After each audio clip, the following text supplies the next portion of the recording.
Nanti saya share. Oh, oke. Oke, siap. Makasih, Mas.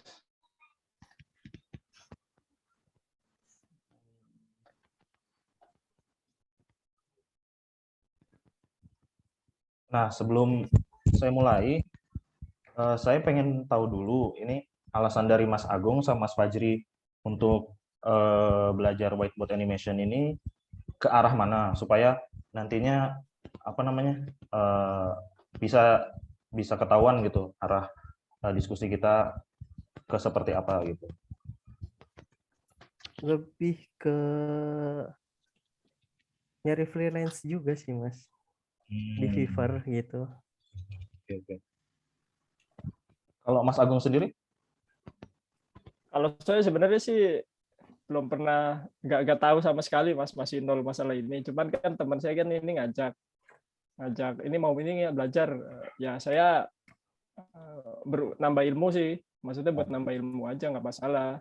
Cuman kalau emang Mas Galisnya ada rekomendasi seperti apa, maksudnya untuk whiteboard animation ini, mungkin Ya digunakan bisa digunakan kemana gitu. ini aja. Oke. Terima kasih. Memang sih benar, saya pun mempelajari whiteboard animation ini pertama kali itu sebenarnya udah tahu lama gitu, sejak saya sekolah itu udah tahu ada whiteboard animation, tapi benar-benar saya dalami baru tahun lalu, baru pas corona. Jadi gara-gara corona Baru itu tahun lalu baru tahun lalu karena kan WFH. Jadi WFH itu bikin banyak waktu luang, jadi saya pelajari whiteboard animation ini. Dan tujuan saya awalnya sama kayak Mas Fajri, Fiverr itu. Cuma saingannya terlalu banyak waktu itu. Jadi saya banting setir bikin YouTube, akhirnya bikin konten pelan-pelan dan saya tekuni sampai YouTube-nya sekarang mulai berkembang lah. Adalah sekarang penontonnya gitu berkaitan dengan whiteboard animation ini. Biasanya whiteboard animation ini dipakai selain untuk jasa seperti itu, biasanya banyak yang pakai itu para guru-guru gitu. Guru sekolah. Iya. Paling sering sih. Gitu ya. Ya, karena kan semacam kayak ada animasi sederhana gitu kan untuk disampaikan. Untuk visualnya biar lebih mudah kali gitu ya, sampaikan ke. Oke, kita lanjut ya. Baik. Nah, apa sih sebenarnya whiteboard animation ini? Sebenarnya whiteboard animation ini bisa dibilang media sih. Media yang dapat kita gunakan untuk menyampaikan informasi tertentu. Kan kita sebenarnya sama aja menurut saya sama aja kayak PowerPoint sebenarnya whiteboard animation ini, cuma kesannya itu bakal lebih eye catching karena ada semacam ikutan orang menulis gitu, ada ilustrasi-ilustrasi yang akan mengisi video kita saat kita bikin gitu. Seperti di video yang pernah saya bikin ini tentang cerita tentang Google, kita bisa mainkan ada ilustrasi tulisan, kemudian ada ilustrasi gambar, dan ditambah ada ilustrasi tangan seperti orang menggambar. Nah, buat kadang-kadang orang nggak tahu nih kok bisa ngegambarnya seperti ini gitu. Padahal aplikasi ini sangat sederhana, jadi gampang banget untuk dipelajari. Terus apa sih keunggulan dari whiteboard animation ini? Ini pun yang membuat saya akhirnya menekuni bidang ini, karena saya nggak punya skill untuk editing video, nggak punya skill untuk mainin animasi 3 dimensi. Jadi saya pelajari whiteboard animation ini. Jadi keunggulannya mudah dipelajari, kemudian nggak perlu skill edit video yang tinggi, karena objek yang kita mainkan di whiteboard ini hanya sifatnya drag and drop. Jadi gambar kita masukkan, kemudian kita atur tata letaknya, kita kasih cerita atau kita kasih informasi yang akan kita sampaikan gitu. Jadi kelebihannya itu dibandingkan kita harus render video, bikin video 3 dimensi. Ya memang sebenarnya yang 2 dimensi itu pasti kalah lah dengan yang 3 dimensi. Tapi karena keterbatasan saya pribadi yang tidak begitu mengerti tentang aplikasi-aplikasi yang tadi, maka dari itu saya tekuni karena kemudahannya. Nah, saya ambil yang whiteboard animation. Nah, ini adalah contoh whiteboard animation yang pernah saya buat. ke setel ya. Ini terkait kemarin ada yang pesen jasa ya.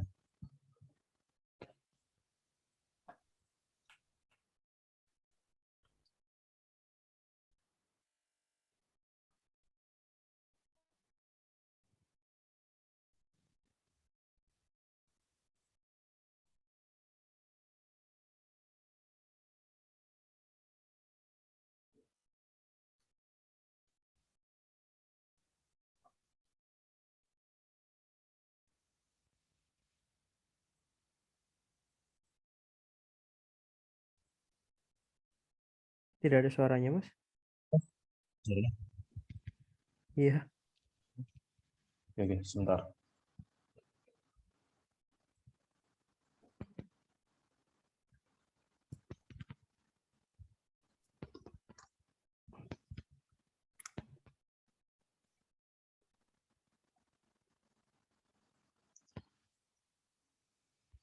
Hmm,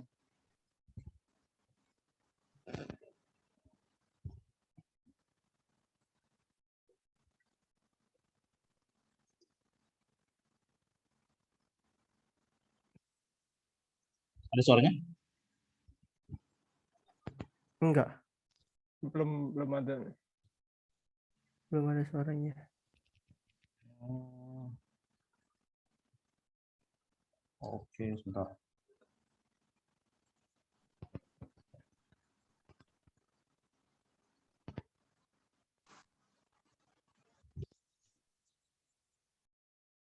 Ada suaranya? Belum. Gimana ya? Dari mananya ya berarti ya? Nggak ada suaranya. Intinya sebenarnya Hmm. eh, ini di video ini biasanya kalau saya ada yang pesan gitu, ada yang pesan video, biasanya Mm-mm. ini narasinya, suaranya itu dari si pemesan. Oh, Pemesan itu ngasih saya rekamannya dia yang dia pengen, entah itu cerita, dongeng. Biasanya sih untuk tugas-tugas mahasiswa itu sering guru ya. masuk Oh, ya. tugas-tugas mahasiswa malah ya. Mahasiswa itu yang sering. Terus yang seperti bisnis seperti ini juga saya minta sebelum dia pesan, biasanya harus Mm-mm. rekaman dulu. Jadi dari rekaman itu Mm-mm. yang kita konsepkan ke dalam gambar. Nah, Oh, syarat oke. saya minta dia rekaman karena saya pribadi nggak punya resource untuk ngebikin suaranya. Suaranya. Tapi kalau misalnya membuat suaranya sendiri nggak masalah kan ya, Mas? Nggak masalah kalau misalnya Itu biasanya biasanya ngambil dari voice Google YouTube atau bagaimana? kalau saya nggak pernah ngambil sih, biasanya saya tulis sendiri, saya rekaman sendiri. Oh, tapi bisa ya kalau dari Google Voice itu ya? Google Voice bisa, tapi kan suaranya agak flat gitu kan. Iya sih. Cuman yang saya lihat di yang saya lihat di Fiverr itu kebanyakan begitu kali ya. Tuh, Makanya maaf suaranya kurang jelas, Mas Galis. sebenarnya bisa aja sih ngambil di Google Voice itu. Cuma Mm-mm. ya lebih lebih enak, kalau saya sih lebih prefer rekam sendiri kalau misalnya ini lebih enak didengarnya. Makanya kalau ada yang pesan Oh, ke saya minta mm-mm. untuk rekamannya. Jadi kalau ada Mm-mm. rekamannya itu malah lebih enak kita kita olah. Jadi Tapi kita bisa timingnya. mau nanya, maaf, kalau misalnya itu yang di Fiverr itu biasanya dari suara mana ya, Mas ya? Kadang-kadang ada aplikasinya sih, kadang-kadang Oh, ada aplikasinya. Yang saya tahu ada namanya Talkia, tapi saya nggak pernah pakai. Maksudnya itu paling cocok sih sebenarnya software-software kayak gitu yang voice-nya berbahasa Inggris. Jadi kan bicaranya itu udah sesuai dengan apa? iya, Udah sesuai mulutnya orang luar gitu kan, karena iya betul aplikasi-aplikasi betul. luar gitu. Kalau Oh iya. kalau bahasa Indonesia saya kurang tahu sih yang aplikasi yang bagus apa gitu. Hmm. Oh, jadi ini untuk bahasa Indonesia aja gitu, untuk rekaman di mahasiswanya gitu. Ya, si pemesan Oh, ya, ya. saya. Si Iya, pemesan saya minta untuk rekaman, baru mm-mm. nanti dikirimkan entah itu dongeng, biasanya cerita, tugas materi belajar, biasanya itu ada.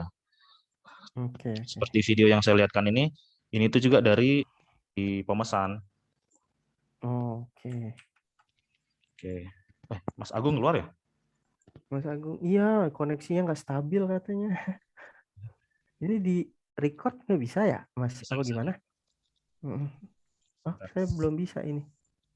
Ask host give you permission to record. Saya udah record kok. Ntar nanti saya share aja. Oh, baik, baik, baik. Oke, lanjut, Mas. Maaf. Terus, nah, ya karena efek corona kemarin, saya membangun ini channel YouTube ini yang Mm-mm. full whiteboard animation. Jadi cerita-cerita yang saya bikin sendiri, kemudian rekaman sendiri, bikin video juga sendiri, gitu cerita. Oke. Tapi tentang whiteboard animation ya, maksudnya videonya video whiteboard animation gitu. Ya, semuanya, semua cerita yang saya bikin Hmm. di sini nih pakai whiteboard animation semua. Oke, oke, oke, oke. Nanti kalau tertarik bisa main-main ke sini. Terus lanjut. Nah, beberapa software whiteboard animation banyak sebenarnya di pasaran Mm-mm. yang ya selain ada VideoScribe, ada Doodly, ada Animaker, ada TrueScribe. Yang pernah saya Mm-mm. coba sih sebenarnya VideoScribe sama Doodly. Animaker Mm-mm. pernah lihat, tapi kalau yang satu ini belum pernah lihat TrueScribe. Yang akan Hmm. kita pelajari di dua pertemuan ini tentang dua ini, VideoScribe sama si Doodly. Yang kebetulan saya Kalau memang Doodly itu, maaf, web kalau Doodly itu via web atau download juga untuk aplikasinya? web bentuknya Doodly ini web. Oh, kayak Sama. Animaker gitu. Bentuknya ini tuh aplikasi, tapi kita harus Heeh. login dengan membuat akun. Jadi harus online bikinnya Doodly. Ada aplikasinya, Mm-mm. tapi harus bikin bikin akun. Akunnya itu harus beli license-nya. Oh, jadi Dia kayak video script juga ya? tapi VideoScribe kan bisa dimainkan offline ya kalau kita udah beli ininya, udah beli Oh, iya betul, license. betul, Kalau betul. Doodly ini khusus dia online. Jadi kalau internetnya mati nggak bisa dijalankan. Nah, nanti tentang Oh, dua aplikasi ini yang akan saya sharing ke Mas Agung dan Mas Fajri. oke, baik, baik. Masuk Oke, oke. ke VideoScribe. Ini tampilannya seperti ini VideoScribe. Ini sederhana banget sebenarnya VideoScribe ini karena VideoScribe ini yang mengawali sebenarnya banyaknya aplikasi-aplikasi whiteboard sejenis. VideoScribe ini udah dari tahun berapa ya? Udah lama banget. Sejak SMA itu udah mungkin 2010 itu udah ada VideoScribe ini. Oke, oke, oke. Tampilannya kayak gini, VideoScribe. Di tengah ini ada Mm-mm. ya. Terus di masing-masing sudut-sudut ini ada toolbar yang memiliki fungsinya masing-masing. Untuk di pojok kiri ada toolbar untuk menyimpan, untuk cut, duplikat sama paste. Kemudian pojok kanan ini ada untuk memasukkan musik, kemudian untuk memasukkan suara, voice over, kemudian ada gambar kuas. Ini untuk mengganti latar. Mengganti latar ini yang di kertas kerja warnanya ini putih, kita bisa ganti jadi terserah warnanya. Kemudian ada gambar tangan untuk mengganti animasinya. Kan kadang ada gambar yang orang prefer nggak pakai animasi tangan, jadi bisa kita hilangkan animasi tangannya. Jadi hanya objek yang bergerak. Oh Kayak iya, pulpennya tambah. doang gitu ya, Mas? Tanpa pulpennya. Kadang kan saya udah Oh, coba sih di YouTube saya tuh beberapa kali, ada yang pakai tangan, ada yang enggak. Ternyata apa namanya, respon subscriber tuh katanya tangannya mengganggu gitu bilangnya. Oh, Jadi iya akhirnya iya iya benar. saya hilangkan. Jadi saya nggak pernah sama sekali pakai animasi tangan. Tapi di beberapa Langsung objek ya berarti ya. objeknya. Nah, menu yang nggak pernah banget saya pakai ini mic-nya untuk masukkan dubbing suara. Jadi dubbing suara di aplikasi ini menurut saya sangat kurang ya. Kita nggak bisa langsung rekaman di aplikasinya. Jadi saya harus di luar aplikasi VideoScribe. Jadi bikinnya saya pakai software yang free, pakai Audacity. Audacity namanya. Oh, udah sih. Nah, bentar. Bentuknya itu kayak gini.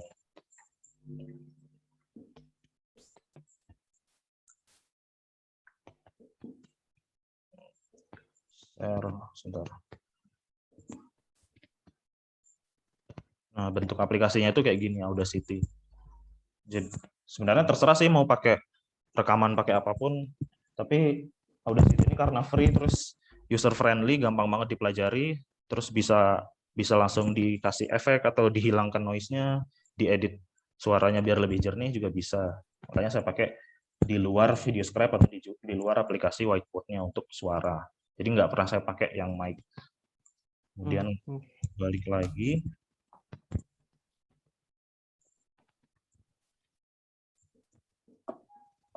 Balik lagi ke sini.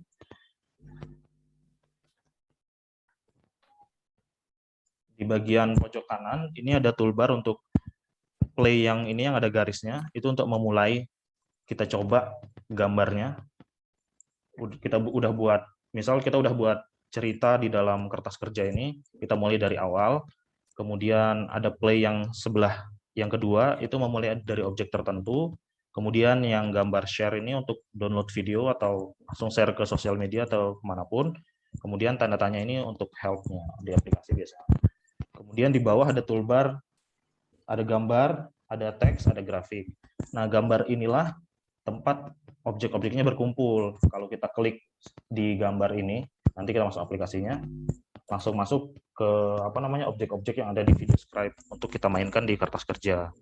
Terus teks juga seperti itu, tinggal kita tulis nanti teksnya seperti cerita-cerita yang mau kita sampaikan.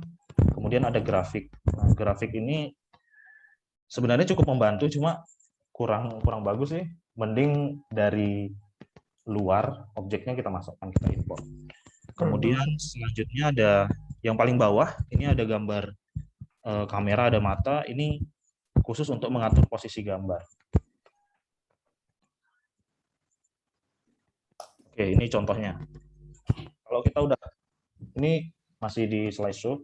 Ini kalau saya udah masukkan ada 3 objek, ada 2 gambar, 1 tulisan. Nah, jika objek ini dipilih ya di akuarium ini, yang gambar akuarium ini akan keluar di bagian bawah seperti ini. Nah, ini ada 4 keterangan. Yang pertama itu animasi. Animasi ini waktu si animasi tangan itu bergerak, seberapa lama dia untuk menggambar si objek ini. Kalau default-nya ini dia selama 8 detik. Jadi selama 8 detik ini animasi tangan itu gerak untuk menggambar si gambar akuarium ini. Kemudian gambar yang kedua itu ada pause. Pause-nya itu untuk waktu jeda objek. Ini kan objek pertama tulisan yang contoh. Objek kedua gambar akuarium, objek ketiganya gambar orang. Nah, pause ini ketika si gambar akuarium ini udah selesai dianimasikan selama 8 detik tadi, pause ini adalah waktu dia tampil sebelum ada transisi. Misal animasinya selama 8 detik, pause-nya selama 2 detik. Jadi dia ngegambar 8 detik, 2 detiknya gambar itu diem, terus ada yang ketiga, waktu transisi. Waktu transisi ini waktu berpindah dari objek pertama ke yang lain. Jadi transisi dari gambar akuarium ke gambar orang nantinya, ini kan objek kedua dan ketiga, itu sekian detik sesuai dengan yang kita setting. Nah, gambar yang keempat, ini gambar kamera untuk mengatur letak objek. Sama dengan posisi yang di pojok kanan. Jika kita klik di satu objek, akan keluar properti seperti ini. Banyak pengaturan yang bisa kita mainkan. Jadi kita bisa mainkan yang warna, kita bisa mainkan animasinya seperti apa, kita bisa mainkan waktunya, kita bisa mainkan drawing hand-nya, jenis animasi tangannya mau seperti apa, kita bisa ganti juga di select image. Langsung coba ke demo aplikasinya ya.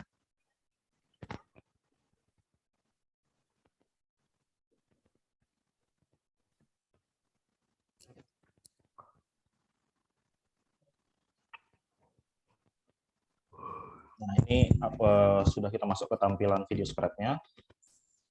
Ini adalah yang gambar tengah, kertas kerja tadi. Yang bisa kita mainkan, tentu kita bicara, kita udah punya konsep ya. Maksudnya kita udah skrip, kita udah punya cerita yang akan kita masukkan.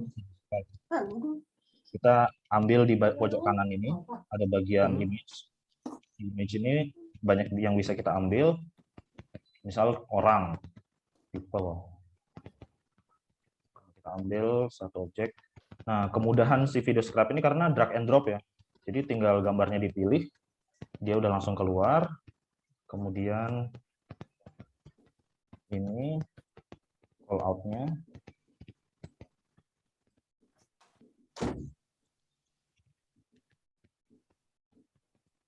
Ini bisa kita atur.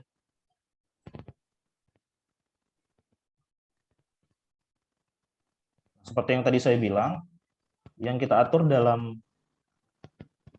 apa namanya objek itu ada 4. Ini waktu animasinya. Jadi kalau kita coba play di sini,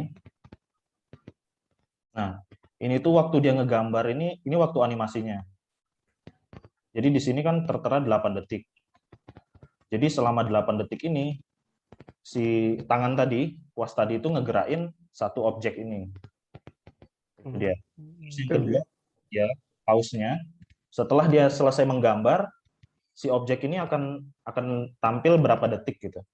Kalau di sini ini 1 detik, berarti dia setelah 8 detik beranimasi, dia akan diem selama 1 detik.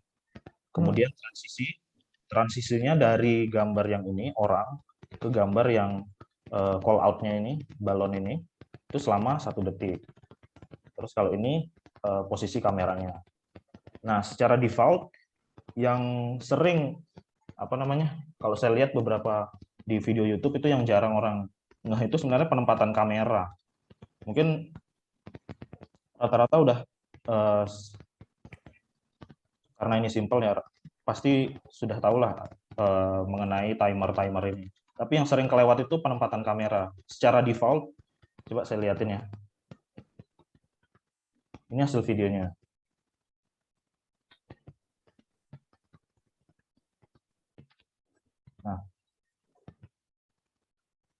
Nah, kalau penempatan kameranya tidak diatur, objeknya selalu akan menggambar di tengah-tengah kertas kerja.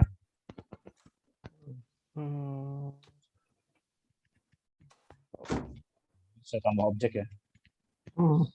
Berarti nanti cara ngaturnya gimana tuh, Mas? Cara ngaturnya itu di bagian sini, di bagian kamera, ini kita pilih set kamera to current position. Jadi kita zoom, misalnya zoom in dan zoom out. Ini kertas kerja. Misal page pertama, kita mau yang ini, page pertama. Kita set kamera si objek ini. Biar ini juga nggak pindah, kita jangan ubah mouse kita, jangan zoom in dan zoom out-nya. Kita set lagi.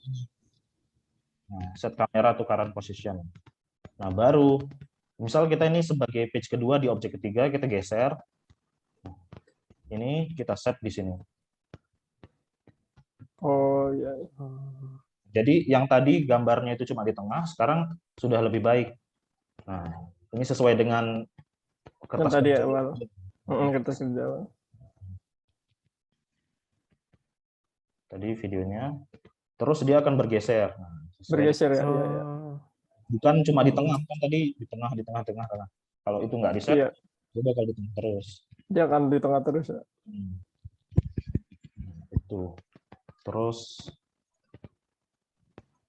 ini untuk teks ya. Tinggal kita masukkan contoh.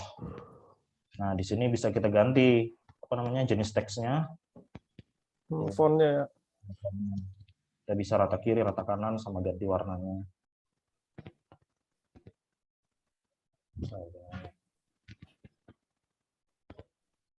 Nah, kemudahannya itu nih tinggal drag and drop. Jadi tinggal kita mainkan objeknya, penempatan, segala macam.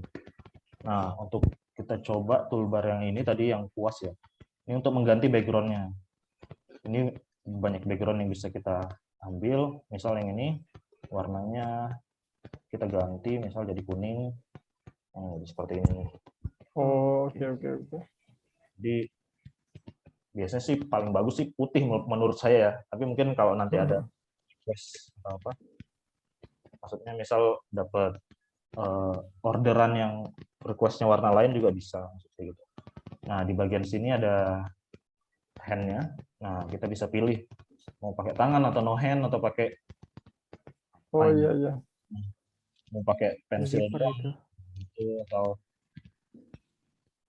atau no hand ya tinggal ngegambar sendiri dia. Yang tadi saya bilang kata beberapa saya Rata-rata subscriber bikinnya nggak usah pakai tangan bang gitu kan. menghalangi. Nah, itu. Nah, kalau ini objeknya kita tekan, kita bisa ganti image di sini. Kita bisa langsung ganti image-nya, tinggal kita pilih. Oh, zoom-nya mau habis. Nanti bentar lagi saya invite lagi ya, 10 menit lagi. Oke. Nah, ini kita bisa atur gambarnya, bisa ditambah kontrasnya, brightness, kemudian resolution-nya bisa dia cuma fade in, cuma masuk gitu tanpa ada gambar. Move-nya dari mana, move objek ini datangnya dari sebelah mana, itu bisa. Misal kita contoh ini dari atas ya. Full color bisa kita ganti jadi grayscale, atau bisa kita ganti jadi cuma siluet. Outline juga bisa. Outline maksudnya hitam putih tok gitu. Bisa. Nah, drawing hand per objek pun bisa. Jadi objek ini akan digambar pakai tangan atau tidak. Atau yang lainnya ya. Iya. Kita coba. Oh iya, sorry Mas. Ya. Mau tanya untuk image-nya itu udah tersedia di Videoscribe atau kita download dulu? Sudah tersedia, tapi terbatas. Oh, tersedia tapi terbatas ya. Mungkin Kalau download itu mungkin keyword-nya apa, Mas? Misalnya download objeknya itu. Kalau download objek saya biasanya di Pixabay atau di FreePik. Biasanya saya. Oh, FreePik atau Pixabay. Jadi keyword-nya biasanya sih tambahin aja kata SVG di belakang atau kata PNG di belakang gitu. Oh, PNG atau SVG. SVG, oke. Itu yang bisa dimasukkan ke sini, ke Videoscribe. SVG, misal mau cari apa ya, gambar virus misalnya, virus SVG gitu, atau gambar handphone SVG gitu.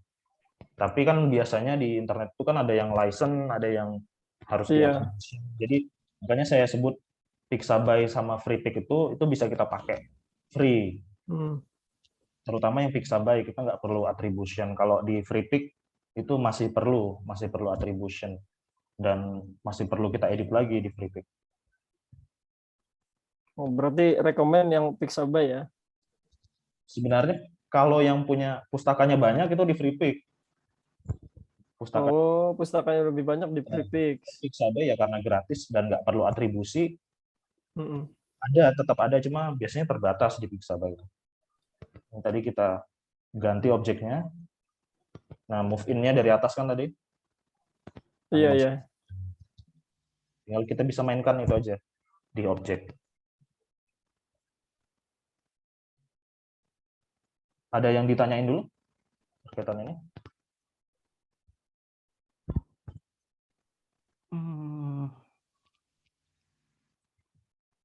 Atau kita lanjut dulu? Lanjut dulu aja deh. Lanjut ya, Mas. Kalau saya kurang lebih sudah paham sih, Mas. Secara garis besarnya. Ini kita ganti Zoom aja ya, karena tinggal 6 menit dan kebetulan pindah ke Doodly, ke aplikasi Doodly-nya. Oh iya, boleh. Saya share lagi ini linknya. Oke. Mas.